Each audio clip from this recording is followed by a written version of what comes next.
Cancerians के हवाले से जो नाज़रीन कैंसेरियंस हैं उनका बता दें। देखिए कैंसेरियन जो है वो हर एक पर ये रीडिंग नहीं ठीक होगी इस वजह से कि हर एक का चार्ट इंडिविजुअल होता है, लेकिन जो कैंसेरियन है उनकी इस वक्त 10th हाउस में राहु आया हुआ है। तो अगर आप उनको देखिए पिछले 1-1.5 साल से हर वो मामला जो उनके घर से रिलेटेड है, ग्रोथ से रिलेटेड है, उसमें एक अनसर्टन कंडीशन चल रही है। उन्हें लग रहा है कि काफ़ी सारी एफर्ट्स हो रही हैं लेकिन वो रिजल्ट नहीं मिल रहे जो मिलने चाहिए थे। They are having very tough time और इस साल के एंड में जाकर टेक होंगे। नहीं तो ये जो एरीज जिनका एडसेंडेंट एरीज है तो उनके हवाले से क्या सेम उनके तो ऊपर राहु आया हुआ है। कैंसेरियन करियर के हवाले से भी उनका definitely when you are not mentally happy तो करियर को आप किस तरह एंजॉय करेंगे। तो ये दिसंबर में जाके दिसंबर 2024 के बाद जाकर आप रिलीफ मिलना शुरू होगा। तो जिनके मतलब आज चलें एरीज की बात करें, एरीज कैंसेरियन सेम है। तो ये जो राजयोग होते हैं एक ही मतलब दो दो राजयोग भी होते हैं, तो वो क्या करें जिनको मतलब जो प्रेडिक्शंस है आप देखते हैं यूट्यूब के ऊपर ये भरा पड़ा है कि जी आपका राजयोग चल रहा है, सब इन सितारों का राजयोग चल रहा है। देखिए ना, अप्लाई करें अपने आप पर। जो कैंसेरियन है जिसके बारे में आपने पूछा कि वो इस वक्त राज कर रहे हैं, नो। होता क्या है कि सबसे पहले कि व्हाट इज़ एस्ट्रोलॉजी, सबसे पहले तो आपको ये पता होना चाहिए कि एस्ट्रोलॉजी है क्या। बिल्कुल। यहाँ पर इतने एस्ट्रोलॉजर्स हैं जितने आप नाम ले सकते हैं उतने। कभी भी आप उनको देखेंगे वो चार्ट बनाए बगैर ही सारी बातें करते जाएंगे। बिल्कुल। जब जायचा बना ही नहीं, एक जो एस्ट्रोलॉजर है वो चार्ट रीडर होता है। बिल्कुल। अगर आपके पास चार्ट ही नहीं है तो आप रीड क्या कर रहे हैं। और हर एक का जो अब राजयोग होता है, राजयोग का मतलब होता है कि बड़े सियारे आपस में ऐसे एस्पेक्ट में बैठे हों, ट्राइन में बैठे हों, परिवर्तन में बैठे हों। जैसे बड़े सियारे हैं Saturn and Venus, Mars and Venus, Mars Jupiter. जब इनका एक एस्पेक्ट बनेगा तो फिर ये राजयोग बनता है। लेकिन इस वक्त तो कंडीशन राजयोग वाली किसी की है नहीं। इस वक्त तो वर्स्ट कम वर्स्ट सिचुएशंस ऑलरेडी क्रिएट हुई हुई तमाम सितारों का ये मोस्टली। अगर आप देखें लियो इज गेटिंग ग्रेजुअली बेटर, क्योंकि पाकिस्तान लियो है। अगर आप देखें तो पाकिस्तान ने जो पिछला साल गुजारा था कैसा था, बिल्कुल डिस्ट्रॉयड था हर वक्त। अब चीज़ें एकदम से ठीक नहीं हुई लेकिन कहीं ना कहीं वो आहिस्ता आहिस्ता स्टेप ऑन होने की तरफ बढ़ रहे हैं, जिसमें कहते हैं रिकंस्ट्रक्शन हो रही है। तो उस तरफ हम जा रहे हैं। पाइसेस भी ऑलमोस्ट सैटर्न ऊपर आया हुआ सेम। इसलिए अगर आप देखें सी अराउंड अपने इर्द गिर्द आप लोगों को देखें तो मोस्टली आपको लोग बहुत खुश नहीं नजर आएंगे। मुझे बहुत अच्छी तरीके से याद है कि पाकिस्तानियों के चेहरे पर एक कलर, एक फ्लेवर होता था, एक लाली होती थी जिसे कहते हैं ना खुशी की लाली।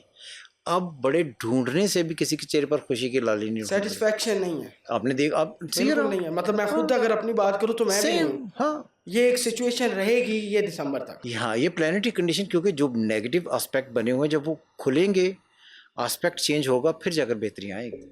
यानी कि हम अगर नाजरीन को बड़े आम अल्फाज में समझाएं तो ये साल अभी भी जो है वो अप्स एंड डाउन्स में नहीं, रिकंस्ट्रक्शन का साल है। जब एक दफ़ा जो है ना वो बिल्डिंग ढह जाती है उसको दोबारा कंस्ट्रक्ट करते हैं तो कंस्ट्रक्शन के जो रिजल्ट्स हैं वो ग्रेजुअली होते हैं। तो वो इस तरह फ़ौरन अचानक से नहीं होगा। तो यानी कि अभी सब्र का दामन जो है, और जो पाकिस्तान के अंदर ये महंगाई की सूरत हाल भी कम होती नज़र आ रही है। अभी नहीं, नेक्स्ट 4 मंथ्स के बाद बिजली के बिल इसी तरह ही आते रहेंगे। मजबूरी बिजली के बिल तो देखिए आपके, देखिए ना, वही मैं कह रहा हूँ। अनफॉर्चुनेटली इतना कुछ होने के बावजूद आप कह रहे हैं कि अमन रहेगा पाकिस्तान के अंदर। नहीं, मैंने ये कहा ही नहीं। मैंने ये कहा कि जो अगस्त है that is the beginning of catastrophe in uncertain conditions. That is the beginning. कुछ भी हो सकता है। हाँ, अगर आप देखें ना, अब इस वक्त मून बिल्कुल एंटर होने की तरीके और पास है। 21 को अगस्त शुरू हो जाएगा।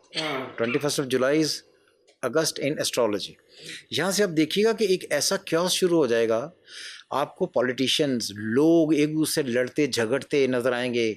आपको जो डिसीजंस होंगे उन पर कंट्रोवर्शियल डिसीजन होगा, कोई मान रहा है कोई नहीं मान रहा है। एक ऐसा क्योस क्रिएट हो जाएगा, आदमी कहता है यार हो क्यों रहा। गिरफ्तारियां फिर से अजीबोगरीब दोबारा सेम सिनेरियो शुरू हो जाएगा। अजीब सिचुएशन होगी, लोग कंफ्यूज्ड होंगे। हाँ, और गवर्नमेंट वाले अपनी गवर्नमेंट बचाने की उसमें फ़िक्र में होंगे। जो उनके अपोनेंट है वो उनके अपोजिशन करने के चक्कर में होंगे, जिसकी वजह से आपको मुल्क ऐसे ऐसे होता नज़र आएगा।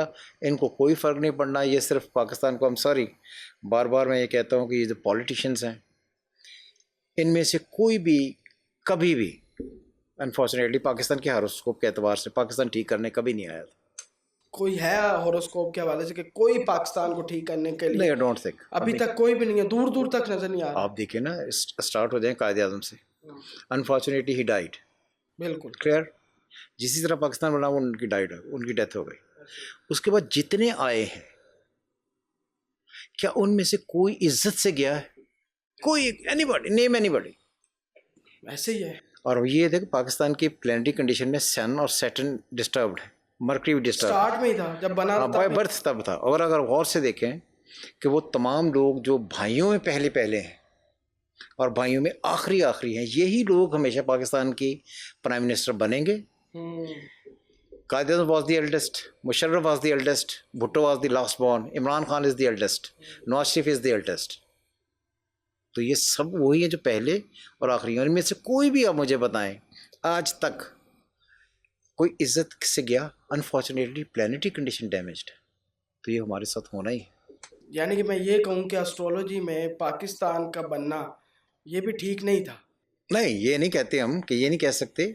14 अगस्त नहीं, जिस देखें, एक होती है ज़िंदगी में चीज़ें, जिस तरह है कि आदमी एक बीमार बच्चा पैदा हो गया, क्लियर, बिल्कुल, मगर वो ग्रेजुअली तवाना होते होते होते एक दिन आकर स्ट्रांग हो गया। तो महीना चेंज होना चाहिए था उस महीने में। नहीं, महीना चेंज नहीं होना चाहिए था। तकदीर को हम कैसे चेंज कर सकते हैं? तकदीर इंसान का, अल्लाह का इंसान पर हुक्म है, तो तकदीर कैसे चेंज? 14 अगस्त को जो ऐलान हुआ था वो तो 2 महीने 15 को भी हो जाता, बाद में भी हो जाता। प्लानिटरी कंडीशन यही थी क्योंकि बड़े प्लैनेट्स ने मूव नहीं होना था। मैं ये कह रहा हूँ कि ग्रेजुअली ये मुल्क आहिस्ता आहिस्ता आहिस्ता से स्ट्रांग होना शुरू हो जाएगा। बीमार बच्चा था पाकिस्तान, बीमार बच्चा था। ये तो मैंने आपको कहा कि सन, मर्करी, सैटर्न, वीनस अफ्लिक्टेड थे बाय बर्थ।